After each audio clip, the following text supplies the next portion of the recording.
윤석열 대통령이 최근 일제 강제동원 피해자 배상해법과 관련해 대국민 설득에 나서면서 과거 정부 사례를 언급했습니다. 과거 노무현 정부 때도 피해자의 개인 청구권은 이미 사라졌다고 판단해 당시 정부 차원에서 대리보상을 했다는 취지로 밝혔는데요. 그때 기록을 보면 분명한 차이가 있습니다. 송재인 기자가 짚어봤습니다. 입장하고 계십니다. 직접 제3자 변제 방안 설득에 나선 윤석열 대통령은 지난 1965년 한일 청구권 협정으로 피해자 개인의 청구권은 소멸했다고 규정했습니다. 한일 청구권 협정은 한국 정부가 국민의 개인 청구권을 일괄 대리해 일본에 지원금을 수령한다고 되어 있습니다. 역대 정부가 같은 기조를 유지하며 정책을 펴왔다며 특히 지난 2007년 노무현 정부의 보상을 언급했습니다.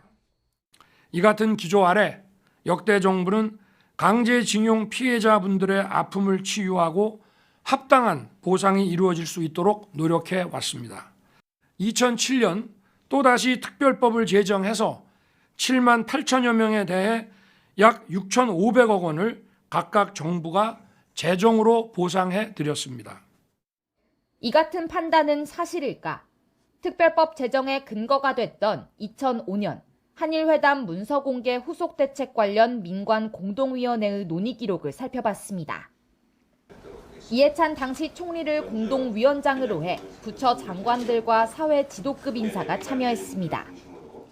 당시 민관위원회는 한일 청구권 협정 이후 우리 정부가 일본에 추가 피해 보상을 요구하는 것은 곤란하겠지만 강제동원 피해자 개인이 손해배상을 청구하는 건 가능하다고 했습니다.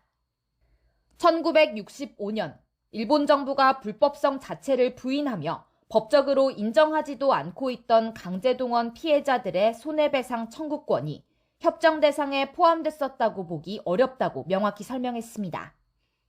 다만 우리 정부 재정으로 피해자들에게 추가 보상하는 건 도의적 차원이라고 규정했습니다. 1975년 보상 대상에 부상자나 생존자 등이 빠지면서 부족했던 부분을 보완한다는 의미입니다.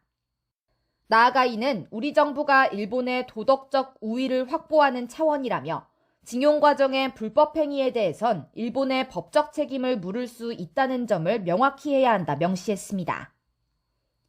대법원 또한 지난 2018년 피해자 개인의 청구권이 살아있다고 판단하면서 2007년 당시 추가 보상의 법적 성격은 인도적 차원의 지원이라고 밝힌 바 있습니다. YTN 송재인입니다.